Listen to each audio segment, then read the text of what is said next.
make an introduction of yourself, get started, and I will work on the chat feature. All right. Thanks, Corey. Thank you for those who've joined, and hopefully we can get through this unscathed. I came down with a cold and have a little bit of a cough, so I have to put myself on mute for a second. I will, to spare you all. My name is Deb Gallagher, and I am the Managing Director and Public Entity Practice Co-Leader with my colleague Jeb McPherson for Disaster Recovery Services. I have 30 years in the disaster recovery field.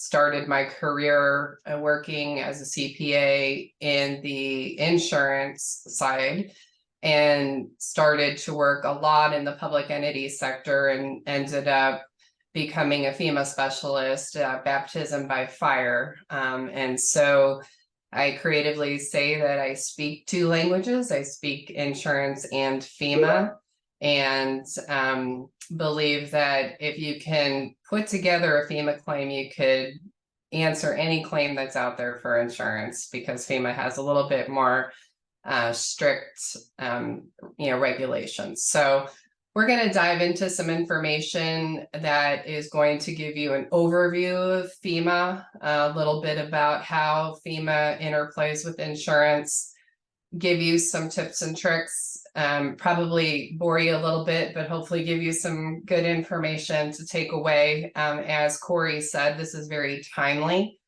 There have been 52 major declarations in the United States in 2023. One of them has been a hurricane, and we are just approaching the second round of hurricane declarations that are approaching.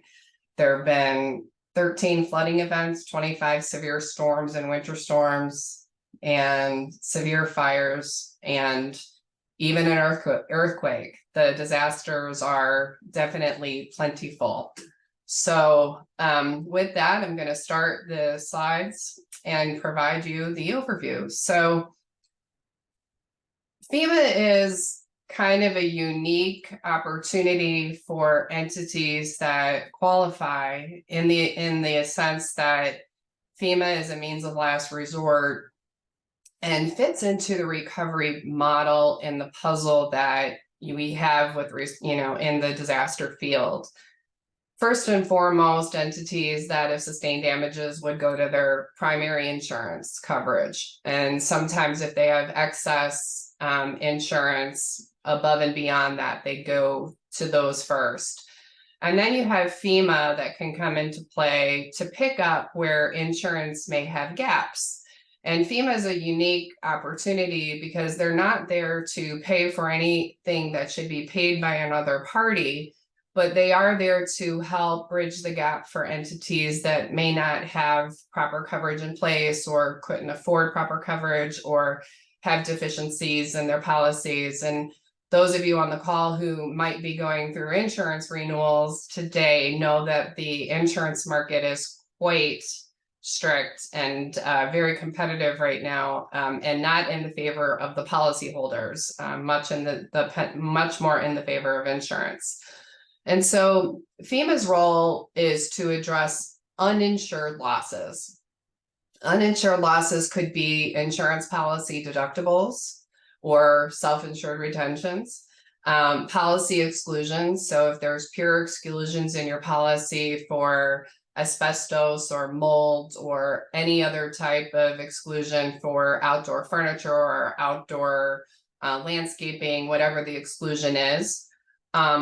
Losses that are measured in excess of policy limits. So if you have a limit, if you have $1 million of coverage for something and your loss is $2 million, FEMA could step in and pick up the losses above $1 million. Uninsurable assets that it would not be prudent, or you cannot place commercial coverage for debris, roads, infrastructure, bridges, things of that nature.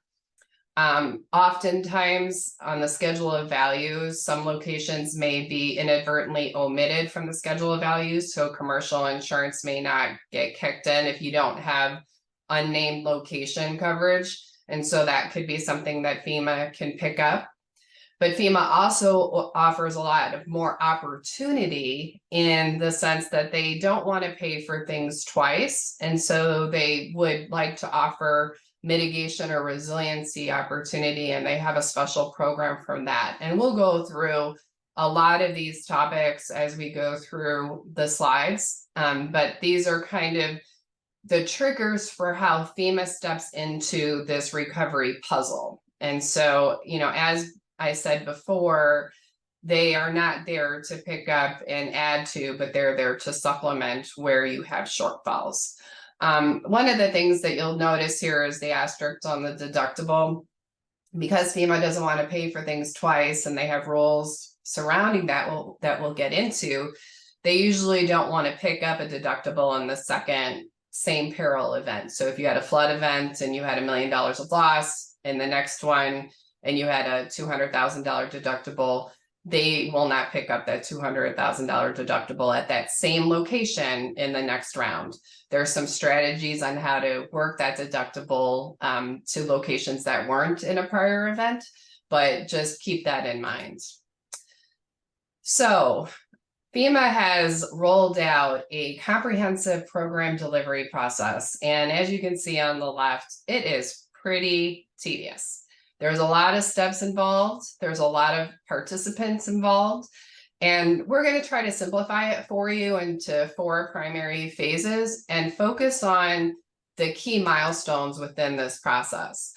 But first, to talk about who could be part of this program, who's eligible, right? We get that question a lot, especially with risk management teams or people who work in the private sector.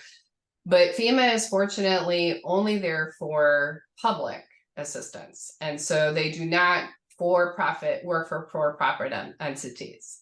So we have state agencies, local governments, counties, municipalities, private nonprofits, especially private nonprofits that serve critical functions like hospitals and higher education communities, tribal and territorial.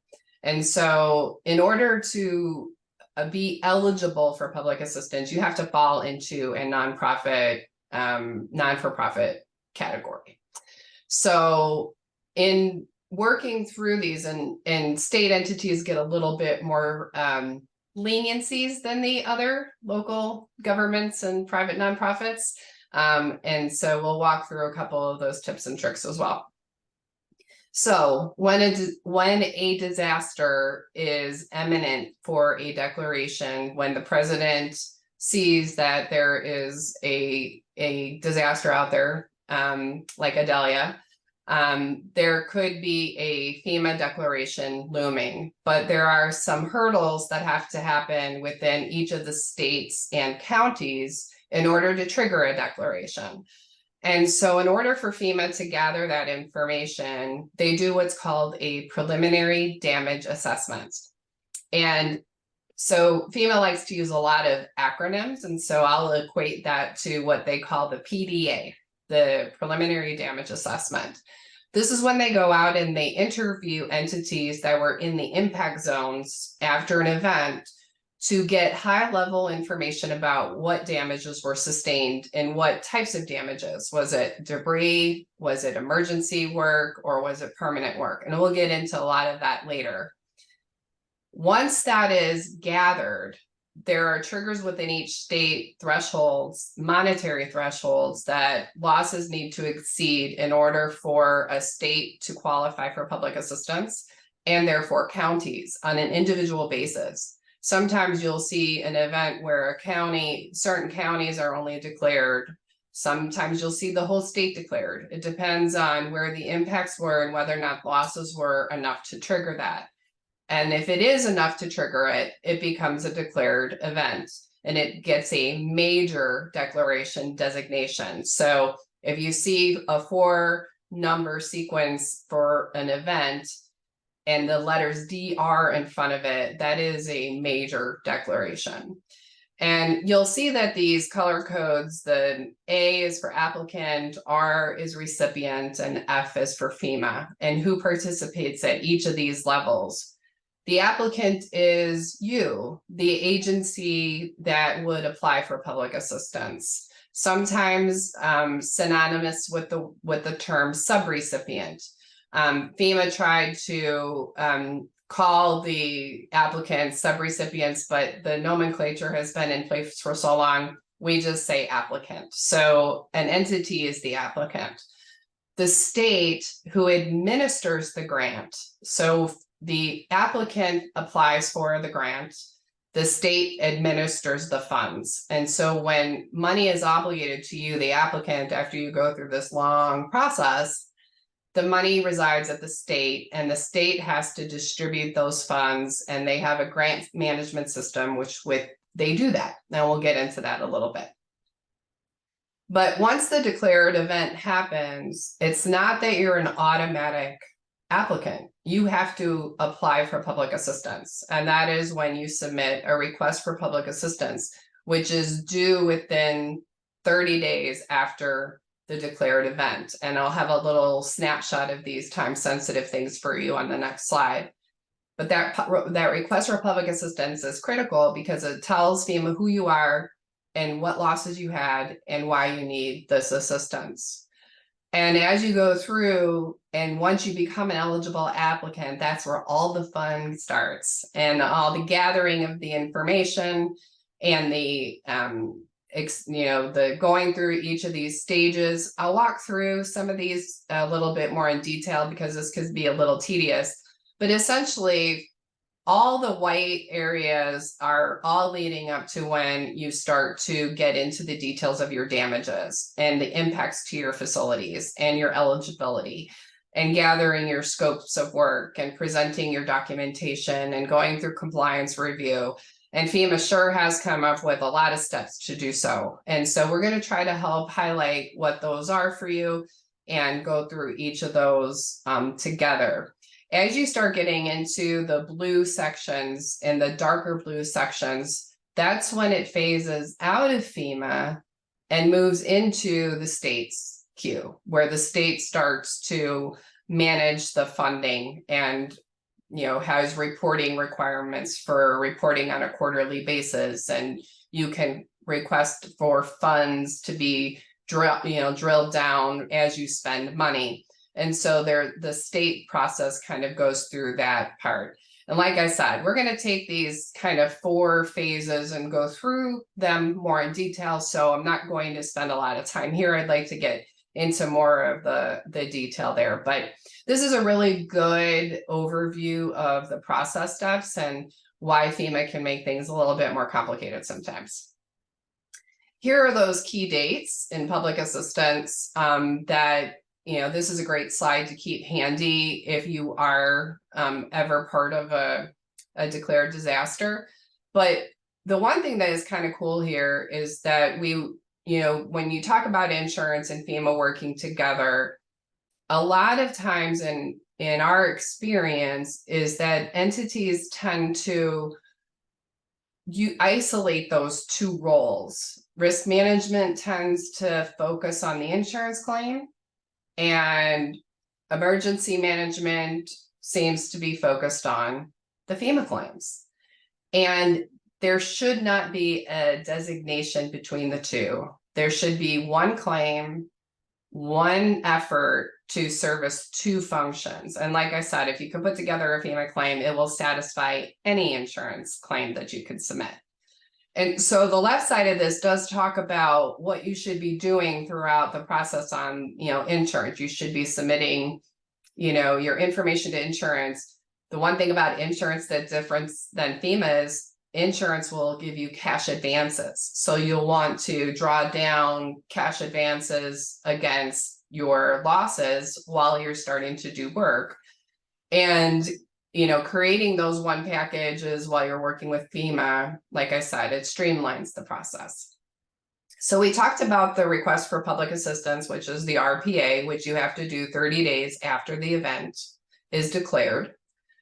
And then once you're an approved applicant, FEMA assigns a PDMG, another acronym, which is the Program Delivery Manager. That Program Delivery Manager is essentially FEMA's quarterback for you as the entity throughout the process. I'd like to tell you that that PDMG sticks with you from day one and sees you through the end, but they don't. FEMA tends to change out personnel on a frequent basis, and it can be quite frustrating as an applicant to have to start the process over a lot. And so that's why it's very critical to follow these steps and document your losses so that you can tell the story to anybody who's picking the information up. But after that, and PDMG is assigned to you, they'll schedule what's called an exploratory call. And that exploratory call is basically, hey, we're FEMA, you're the applicant. What are your losses and what can we do to help you? And you talk through, we had, severe debris removal that needed to be addressed. We had to do a lot of sandbagging and prep work. We had a lot of remediation and water demucking and, from flooding, whatever those losses are. It's more of an information gathering call so that they could understand what needs you have as an applicant.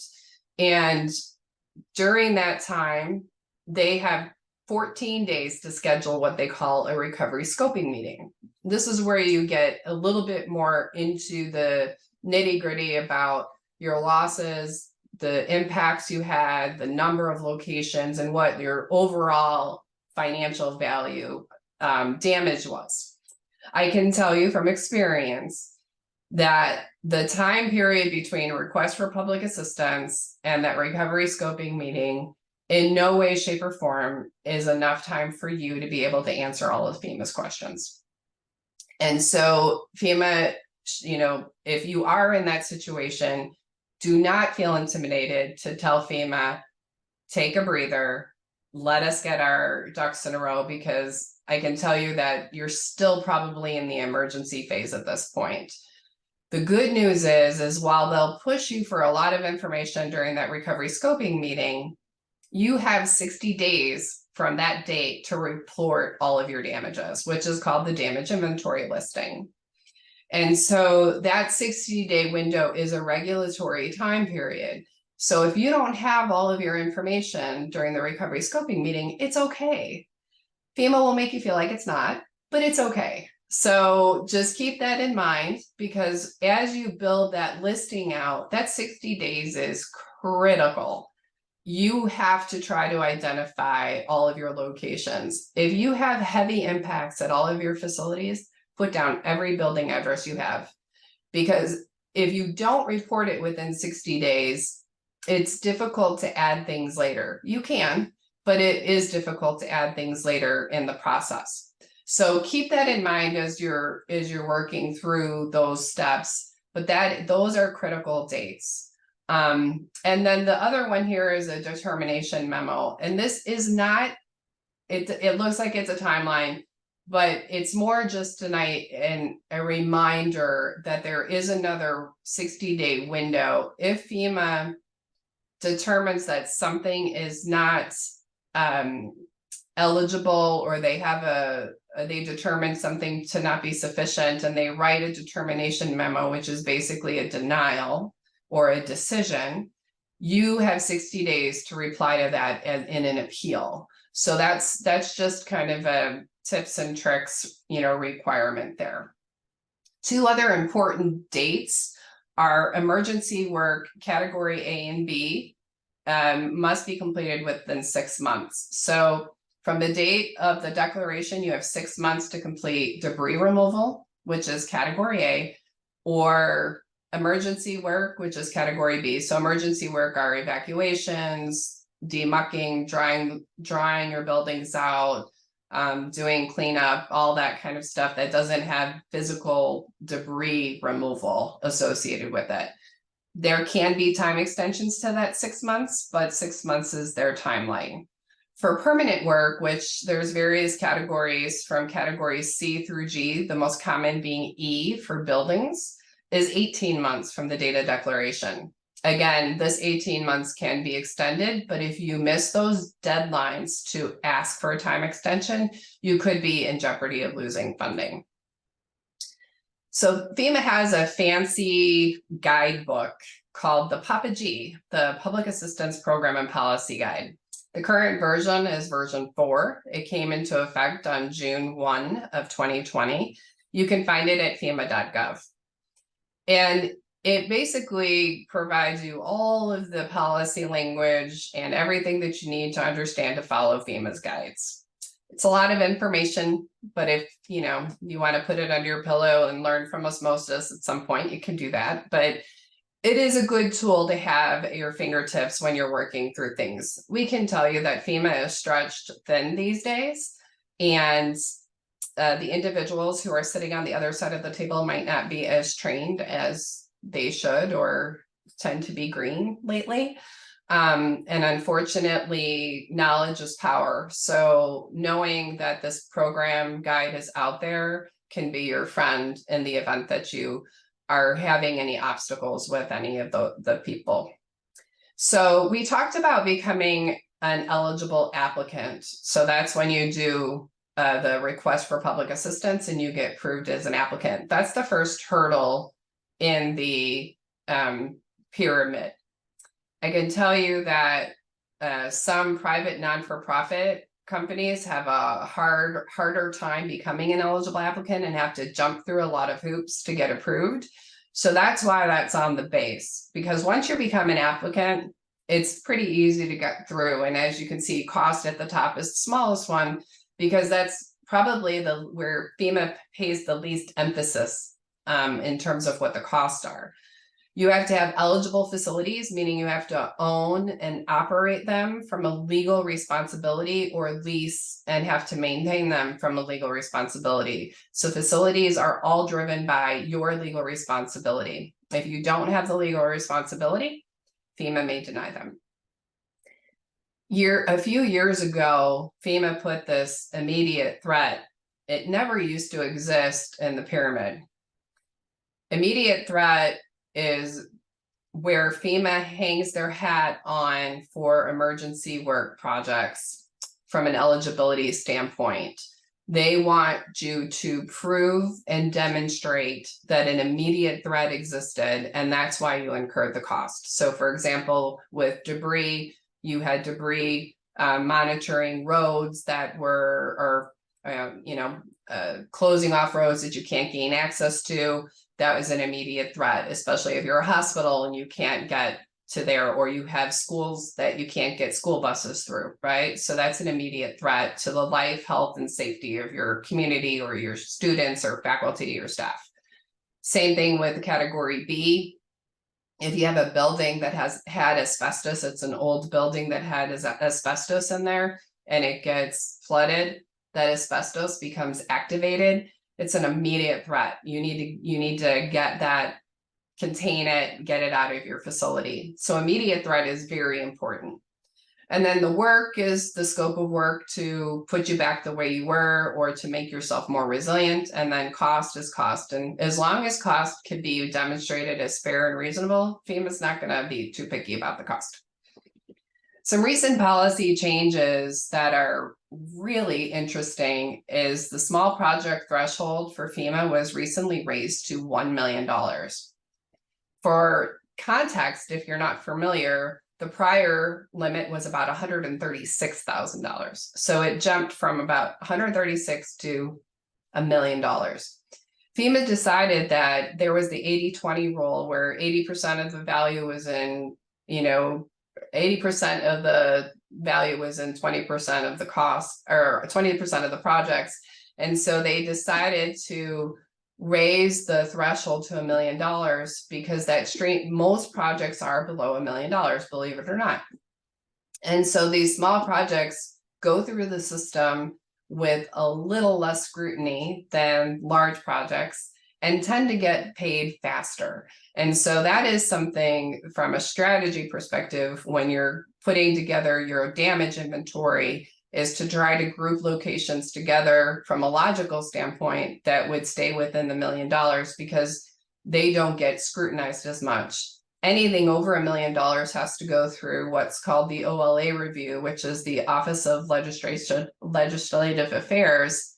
And that can hold up and add more steps to the process. Now, there's obviously times when that is unavoidable to be over $1 million, but it is something that we should, be cognizant of, and it is in our opinion, a really great policy change. Another recent event change was the Category Z management cost at 5% of obligated projects. This is a automatic project that gets issued into the system to cover indirect costs associated with managing the grant process. It could be your in-house labor. The best part about it is it could be salaried employees. FEMA doesn't like to pay for salaried employees, but it can be for salaried employees. Or it could be for consultants, third-party consultants like DRS. But it is a new way that they are managing those kinds of things. And so I've gone through a lot in these first few slides and spent a lot of time here. I'm probably going to go a little faster through some of these other ones because these next few slides break down the 4 phases that we classify that big snake program delivery. We try to put it into a little round circle and 4 phases.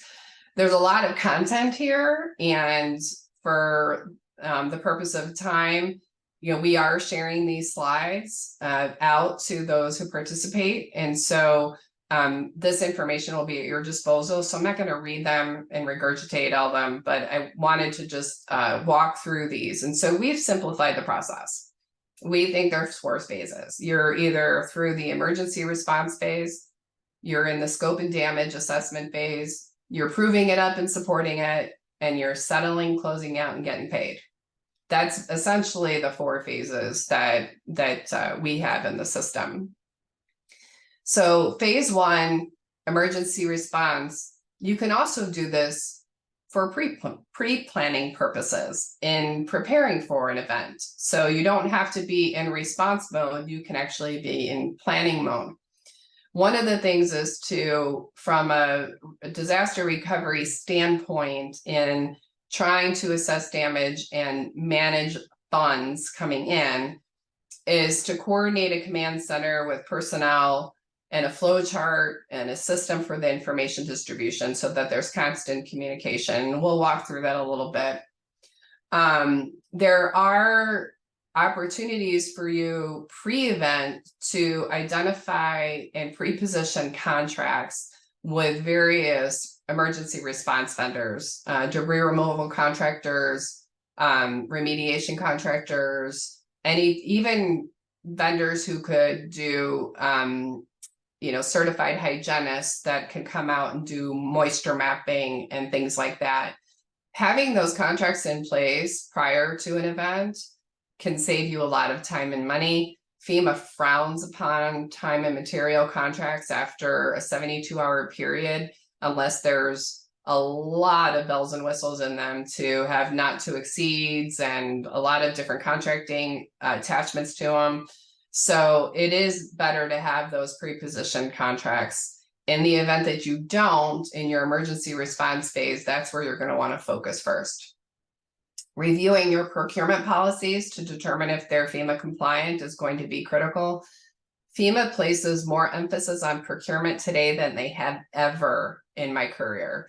They use it as an excuse to de-obligate funding. So you can work so hard to get a project through the system and obligated. And when it gets audited on the back end, FEMA wants to take the money away because you weren't procured properly. That's a bad thing. And so there's a lot of ways to try to fortify the procurement on the front end and the back end in the event to try to protect your funding. So procurement is key. And, I'm not going to go into a lot of procurement here because this is FEMA 101 overview, but, we do have a lot of procurement tools at our disposal for folks if they need them. So establishing, those town hall meetings and training sessions, working with your vendors to try to capture the details of what they're doing, segregating things and tracking information and telling the story of the damage is critical. And then we talked about this already is, participating in that PDA, that preliminary damage assessment with FEMA, the exploratory call and the recovery scoping meeting. All of that's going to happen in the emergency phase. The other thing that you'll want to do is create kind of that recovery scoping meeting package. This is very helpful too, because it'll help when, it'll almost give something for FEMA to sink their teeth into while you're gathering information over that 60-day period. Your insurance policies, your statement of values, location maps of all your information, organizational charts of your key people, although maybe don't give them the phone numbers because they'll start calling them. Identifying the damage locations and the locations with FEMA prior assistance is also important. If you have been an entity that has had prior disaster assistance in the same peril, for example, flood and a flood, FEMA is going to pay attention to that. And so it's good to know which locations may have been impacted on a prior event. That internal point of contact, establishing primary, secondary, and secondary is critical. I mean, look at Corey. He was in St. Pete last night. He's in Orlando today. He's one of our primary people, but we have a backup for Corey and a backup for Corey's backup in case something happens and he gets, not able to communicate with us, right? And so sometimes your response team members are going to be personally impacted. So making sure you have redundancy to your recovery response team is critical. Some key points to recovery teams. Remember, we were talking earlier about risk management sometimes being disconnected from the emergency management in the insurance and FEMA world. Well, so are the accounting, facility, and purchasing groups as well. And so creating a recovery team together is critical. Having an emergency point of contact who could facilitate working with all of those team members is important. Purchasing plays a critical role, accounting on the finance teams as well, facilities from a documentation and damage assessment, working with the outside contractors, and of course your insurance team and FEMA are part of that group as well. You'll see here, document everything. That's not an exaggeration, and we'll go into that a little bit more. Phase 2 for the scope and damages. This is where you're going to get into the nitty-gritty of, gosh, what happened to us and how much did we lose and how much is it going to cost us? And so emergency versus permanent work is very critical to segregate. So that was category A, debris removal, and category B, emergency protective measures. There's some strategy in making sure you don't roll those into a permanent work project. So FEMA sometimes will take a remediation invoice from, a contractor who dried out a building and ran dehumidifier equipment and pulled drywall out to stabilize the building. Sometimes they want to put that in the permanent work project.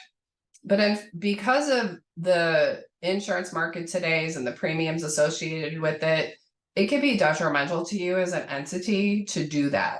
And so one of the key takeaways from this is always remember to put as much on the emergency work projects as you possibly can, because there is no obtain and maintain insurance purchase requirement on emergency work. FEMA will pay for emergency work over and over again, and they have no penalties for it for you. They won't take a deductible against it. They won't penalize you for it. They won't ask you to have insurance for it. They will pay for that time and time again. In the permanent work side, as we mentioned before, if you had a location that sustained permanent damage and FEMA pays for it, they expect you to obtain and maintain insurance for the total amount of those damages going forward. So if you had $1 million of damage and they pay you $1 million, they expect you to place coverage for $1 million on that permanent work project. So in the next event, if you had a $2 million loss at that location, they would penalize you $1 million and only pay above that $1 million because you had a prior event. And that could be detrimental. If you don't have insurance, FEMA may deny it altogether. So keep that in mind as well. We talked about the small versus large project groupings and how important it is. If you can logically group it into the small, that would be great, under $1 million. The one thing that FEMA, another acronym, is the DDD. This is the damage, description, and dimensions. And they want you to tell the story of the who, what, where, when, why, and how. How was it damaged it? Where was it? How much? What was the square footage of every component of the damaged elements?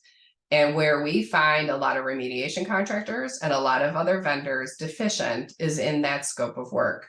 It is critical and essential for you to establish this DDD. Can't stress that enough. It is the one thing that we find to be the holdup in the projects we're working on. It generates the most requests for information out of any request that we get.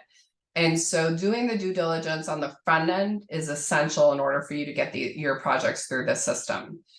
When you work, the one thing too is if you segregate your costs between 100% complete versus work to be completed. So if the work is already done, there's a lot of strategy in putting those in a separate project, because FEMA doesn't do site inspections for 100% complete work. They only want to look at stuff that isn't done yet. So there is some thought process in there. So if you're 80–90% of the way done and you're just waiting for some punch list items, don't put it on your list to do a site inspection with FEMA. Only look at things that are about 75% or less when you're doing site inspections. There are a lot of different opportunities within the FEMA program when you're doing the scope of damages. Some of them are alternate procedures. You know, if you have something that is damaged, you may want to improve it going forward. While FEMA won't pay for an improved project, they will pay for the damages. So you could elect to change the footprint of something or do something different or upgrade something. FEMA will pay the base repair and then you would pay the increment. So they do allow for it, but you have to tell them you're going to do that. FEMA does have the hazard mitigation opportunity we talked about earlier about making things more resilient.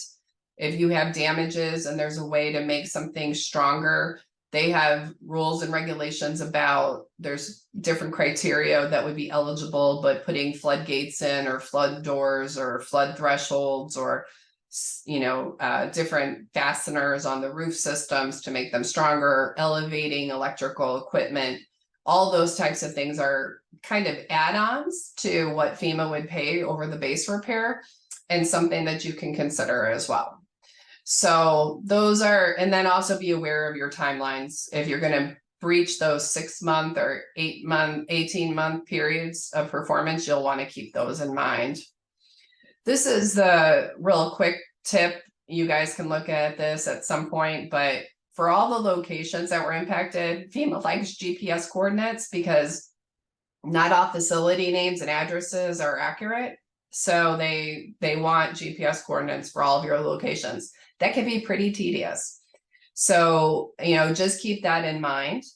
And then if you're doing the preliminary estimates of the damage, if you're going to use in-house resources, so what FEMA calls force account, in-house labor, or if you're going to use third-party estimates, make sure that they're detailed. And telling the story is, we always talk about this, but being able to tell the story is important. Be very strategic in who you place in FEMA's earshot and who does the site inspections on telling the story, because you want to make sure that you're getting the information relayed properly. Here's a little bit more about that large versus small projects. This is kind of a little cheat sheet for you as well. So those large projects over $1 million, the good news is that as you start expending money, you can ask for FEMA advances against them as you incur funding, so you don't have to wait for a project to be closed out. Closeout is based on actuals. So for large projects, it could allow for a scope or cost overrun, meaning if you went out to bid and because of price demands, costs are going up, you have you know, overrun on costs versus the estimate, because I can tell you FEMA uses RS means when they validate, and sometimes RS means does not pick up the industry standards or current market price. So you can claim those. So large projects have a little bit more flexibility in price volatility. And there is a little bit more scrutiny on the large projects, especially because during the project formulation phase, they want those DDDs buttoned down for the damage description and dimension. But don't be afraid of them. As long as they're well documented and the story is told, they could be very beneficial, especially when there is volatility in price and scope.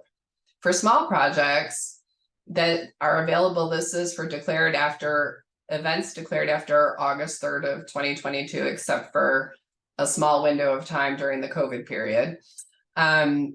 Like we talked about before, it reduces your administrative burden and allows for funding based on estimates. The vulnerability there is if you have an estimate that you're not comfortable with, you could be vulnerable to price fluctuations. So when you sign off on a small project, be sure you're comfortable with the estimates or you're comfortable with the actuals that have come in, because there is no opportunity for scope or cost overruns, but they sure do get funded faster. So there definitely are some pros and cons between these. When you get into phase 3, this is where you start to document your cost and you're proving up and you're supporting everything. FEMA wants to see every transaction from purchase orders to invoices, canceled checks, front and back, ACH payments if you're sending wire transfers. They want bank statements. They want all of your procurement documents, including your bid packages, your advertisements, quotes, contracts, responses, cost price analysis, all the attachments to the procurements. And so as these projects, when you get to this point, it means you've been obligated. So all of the costs that have been tracked, hopefully have been tracked in a separate account by now. If you establish a separate tracking account from the beginning or sub accounts for each location, it makes it easier to get all of your expenditures related to the event segregated. As a forensic accountant, I can tell you that it's very difficult if they don't get set up on the front end. So be aware of that from an accounting standpoint. And then as they go through the prove up and support documents, just making sure everything is accurate. FEMA asks you to sign off on things throughout the duration of a project. At one point, they're going to ask for a project sign off at the DDD level, where you've established the dimensions and the scope of work. You sign off on that, then it goes through a costing review. And then once they do the costing review, they obligate the funding and you have to sign off on that again. So you have a couple of opportunities, but they don't like you to go backward. So if you notice a change in the DDD when you're signing off on the price, if you ask them to change the DDD, they put it back all the way back to the beginning. And FEMA works within, I didn't mention this, they work in a grants portal. So it's a computer, web-based interface system where they capture all this data. And so when it systematically goes through various review queues. And so when they have to send something back, it doesn't go back to the last review queue. It goes all the way back to the beginning and it has to start over again. So just be cognizant of as you're working through and approving things. Again, this information is more for your takeaway. It talks about things to think about for tracking force account in-house labor, telling the story, who, what, where, when, why, and how, making sure you have your policies for pay policies. Regular time is typically not allowed except for permanent work. FEMA usually pays for overtime on everything, including emergency work, but they do not pay regular time unless there's a pilot program on debris. There could be some exceptions for regular time, but for the most part, it's overtime driven. And then your force account equipment. This is a very lost opportunity for folks, especially counties, municipalities, or law enforcement, emergency management groups who use a lot of patrol after an event. To track the mileage, to use the equipment. If you've used your own backhoes and front end loaders and lifts for debris removal. All of that has a cost associated with it. And FEMA has a listing of equipment rates on a schedule that they allow. And if you use it for 10 hours, they'll give you a rate for 10 hours. And so if you track it, that Deb Gallagher, used a backhoe for 10 hours and removed debris from 1, 2, 3, 4, 5, A Street, you get reimbursed for that. And there's no out-of-pocket expense for you, but the usage of it is an opportunity. It's also a very lost opportunity for some. This is an example of just a tracking sheet for labor, but you guys can look at that at another point. Force account material and purchases too, tracking. If you have in-house stock, you can use your in-house stock pulled from stock, which means you're going to have to replenish. So there is some cost back up there that you'll want to, but don't be afraid to use your own materials, just track it, and you can get reimbursed for it. FEMA does allow for rentals and leases as well. They'll want to make sure you have all the rental lease agreements and that, they're signed and everything, because they don't want things that are just thrown into the mix, but they do allow for that as well.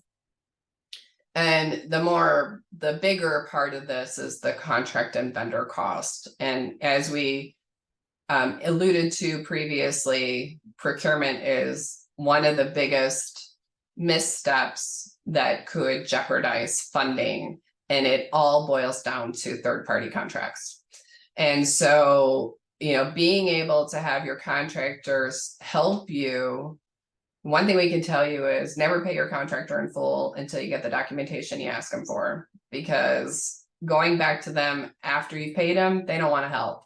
And then you're left wondering, well, how am I going to get these dimensions? How am I going to get this back up? Have your contractors be a partner with you, sit down with them in the beginning, train them to assist you through the process.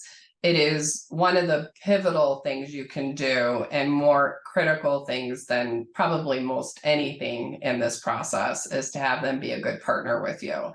And so there are a lot of things on here. There's talks about cost price analysis and the bids and the documents for lowest bid. It has all this information here, but when it boils down to it is, follow procurement rules the best you can. And I've got another couple of slides in the future here that we'll go through, but for the most part, the third-party vendors is where we're going to get the most detail and the most backlash from FEMA. So phase 4 is a great phase to be in. It's when you're either in your insurance settlement or your FEMA closeout. And the FEMA closeout process, as we mentioned, goes through the state or the recipient. And the state will, if you haven't finished the work, they'll want quarterly reports, so they're aware of what you're spending on a quarterly basis until the project is complete. They'll ask for requests for funding if you want to draw down funding. They will go through closeout compliance review. They'll look at the contracts and the backup and the proof of payment, which is also a critical backup support to prove that funds left your account and have gone to the third party that you're paying. And so they'll validate all this information to make sure it's compliant, and then they'll release payment to you. This could take some time, especially if you have a lot of open projects. And until the very last project is closed and the state transmit what's called the final expenditure report to FEMA, you have to hold all of your documentation, and I mean all of it, for 3 years. Every single piece of paper to support your project, from the beginning, from the very first purchase order you issued on it to the very last proof of payment and everything in between. You have to maintain that documentation for 3 years. That 3 years could be 10 years after a declared event. I've seen it happen. So it could go against your own internal retention policy. I can't tell you how many times we've been asked to come in and help entities through a tedious closeout process for legacy projects that had been open for many years, and they had thrown out the documents. they couldn't recreate the packages. And they had to pay back money years later that they had long taken off their books. So the document retention policy is critical. One of the other things that you'll learn as you close out is the obtain and maintain for your insurance going forward on all eligible permanent work. This is something you should pay very close attention to and should work with your insurance providers to make sure you can obtain and maintain. If there is an opportunity where, or instance where insurance is not reasonable or affordable or attainable to you, there are waivers or certifications from the state insurance commissioner's office that you can apply for to say, please help us. We cannot afford this. We need to tell FEMA that we can't meet these obtain and maintain demands. And that insurance commissioner can say, I agree. I've looked at the market, the levels of insurance. You can't afford $200 million of flood coverage. We don't even have $200 million to offer you in the market. So we'll give you a letter. You give it to FEMA, and then FEMA says, okay, great, I agree. We can't ask you to maintain that level of insurance. And then you have to revisit that on an annual basis. So that is not something that just, unless you get something that says this is good for 3 or 4 years, that's something that's critical and important as you're working through those last stages of the phase 4 closeout. So we talked about FEMA and insurance. Here's a little thing that kind of differentiates why FEMA is not insurance. FEMA is a means of last resort. They are there to support when no one else can. They do not want to ever be first in line. So they're there as a supplement, not in addition to. They are a cost reimbursement program. Unlike insurance, where they will advance you funds or give you money for things that you didn't do when you have an actual cash value or a depreciated value, FEMA doesn't do that. You have to spend the money to get the money, unless you ask to roll funds into another project and you want to spend it on something else. You have to apply for that. The one thing that is always a hiccup and a misunderstanding is FEMA does not pay for scope disputes between insurance and FEMA. So if insurance says it's not a replacement roof and the roof is only $500,000 to repair, you say it's a $5 million replacement, I'm only paying you $500,000. FEMA's not going to pick up $4.5 million. They're not going to say, oh, well, we think it's a replacement, we'll pay you the rest. That doesn't happen. So the value there is to work together with your insurance teams and your FEMA teams to come to an agreed upon scope, so there is no dispute, so that FEMA can help pick up the uninsured portion. Scope disputes are not uninsured, so just keep that in mind. And then we've got, I think I've talked about a lot of these others. We talked about having alternate and improved projects. Proper documentation could result in deobligation. FEMA does offer that mitigation program that we talked about. So there are some pretty interesting things on this page for you. The last thing is the cost share for each disaster. FEMA that typically does not pay 100% of the losses. They want you, the applicant, to participate in that. Their minimum standard is they'll pay for 75% of obligated funding. Some disasters have been 90% and some have been 100%. COVID recently was 100%. So as I said, there's a lot involved with the purchasing requirements. I did mention earlier that state entities and non-state entities kind of get treated a little different. I have listed in some of the 2 CFR federal code compliance and 200 and each section that applies to states and non-states for your takeaway. But essentially on, the procurement side is that with non-state agencies that FEMA wants you to apply the most restrictive rule of federal versus state versus local. So if you have a very strict threshold for procurement levels that are more strict than the federal level, they want you to follow your procurement. If the federal levels are more strict than yours, they want you to follow the federal rules. So it is something that you should consider thinking about really early in the process if you're not pre-planning for it. Some of the FEMA's thresholds are, for micro purchases now a $10,000 limit, so they don't have any competition required, but we can tell you they'd like to see a price cost analysis to make sure that you did some due diligence on it. A small project between 10,000 and 250,000, they want at least a minimum of 3 written quotes. And then the large project above 250,000, they do require formal competitive process be held where you go out to official bid. There are tips and tricks on here on the top 10 procurement mistakes that happen that result in the obligation of funding. A couple of them are, engaging in sole sourcing without documenting why they're sole source. The big one nowadays is that FEMA has affirmative steps and contract clauses that they want attached to the contracts, and sometimes entities do not attach those, and so those are important things to consider.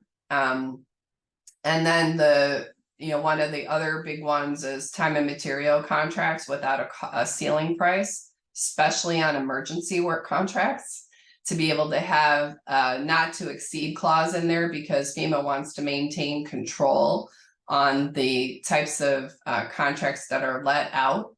One of the things for non-state entities that is very much at the forefront is percent of contracts. So when you have small tools percentages or markups on subcontractors or overheads on things, FEMA is excluding those percentages of contract clauses from non-state contracts. In state contracts, they allow them.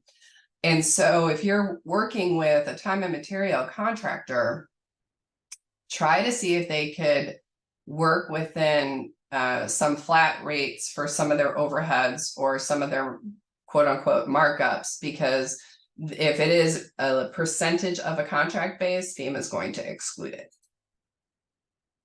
And with strategic sourcing, one of the things that, for example, DRS is involved is we are part of a cooperative. From a procurement standpoint, most cooperatives are, or some cooperatives are FEMA compliant, where they have followed the federal code 2 CFR.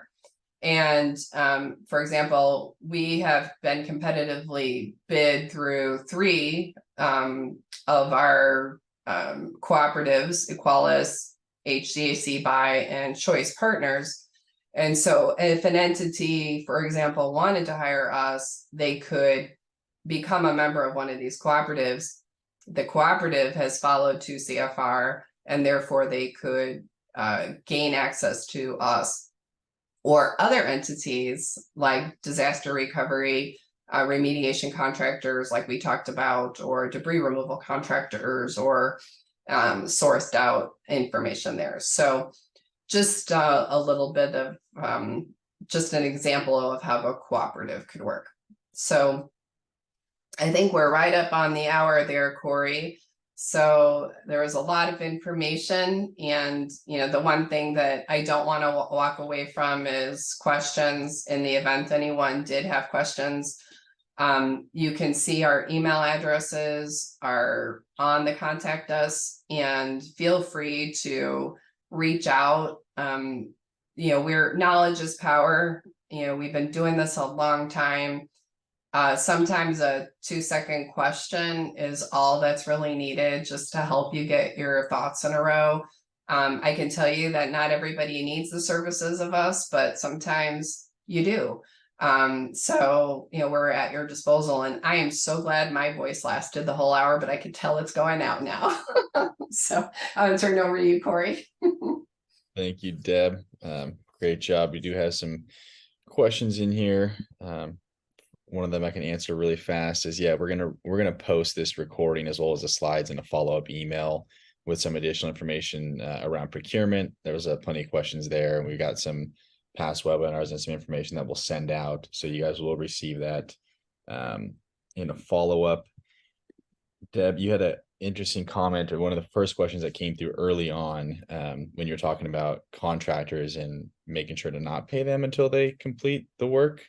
There's a individual in here that asked if does FEMA cover if your money was stolen by a person who was permitted to be a contractor and turns out they weren't a contractor, they were paid, didn't do the work, and now they won't get their money back.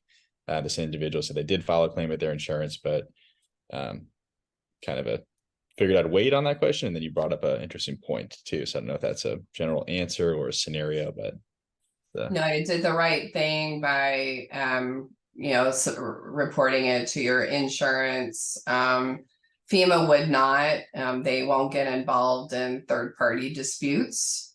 But they, unfortunately, no, FEMA is not a means of recovery there. FEMA doesn't want to dabble in things that insurance would typically do. Like, for example, I didn't mention that business interruption, for example, is something FEMA doesn't do. FEMA deals in property damage only, and anything that stems from property damage. So they would not get involved in a third-party dispute. But that's a really good question. Thank you.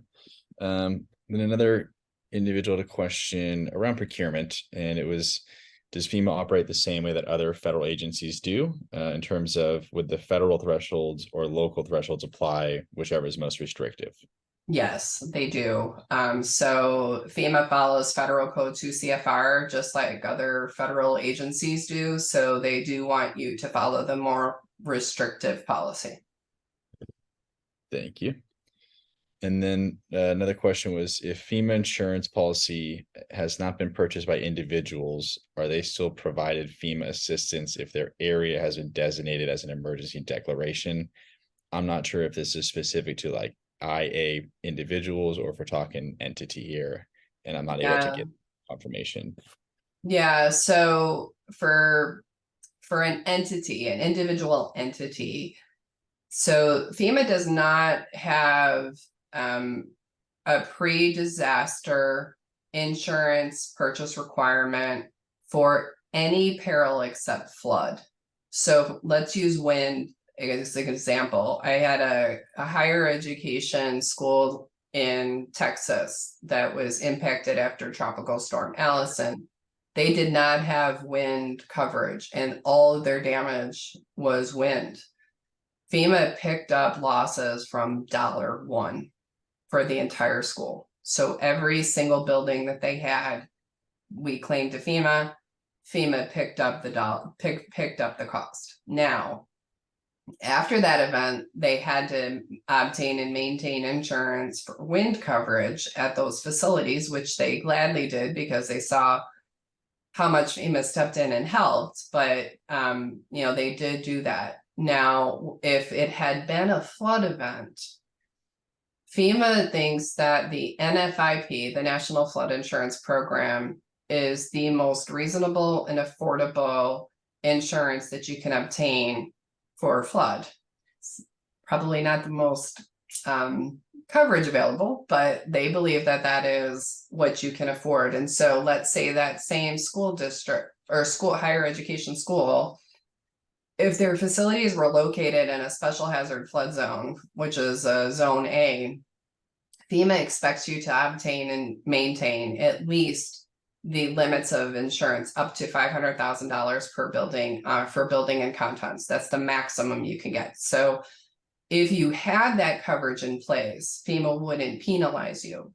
But let's say you didn't, and you had a loss at a building for $1 million, they would take what's called a mandatory NFIP reduction penalty of 500,000 and basically apply it like a deductible because you didn't have the NFIP coverage in place. So they would cover 500,000. So they wouldn't say no to you, but they would take a mandatory $500,000 deductible, so to speak, against it. We do not specialize in individual assistance, so if you're talking about individuals who might have flood insurance or not have flood insurance, we do not specialize in that. So this is solely for entities, public entities. Thank you. Got another question. Are there any required ICS forms that should be submitted? To FEMA,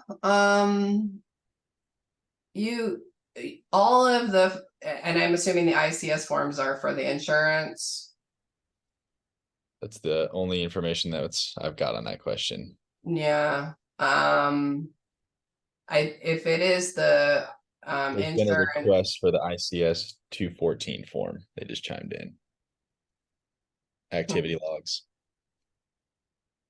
oh, for the force account labor, Jessica.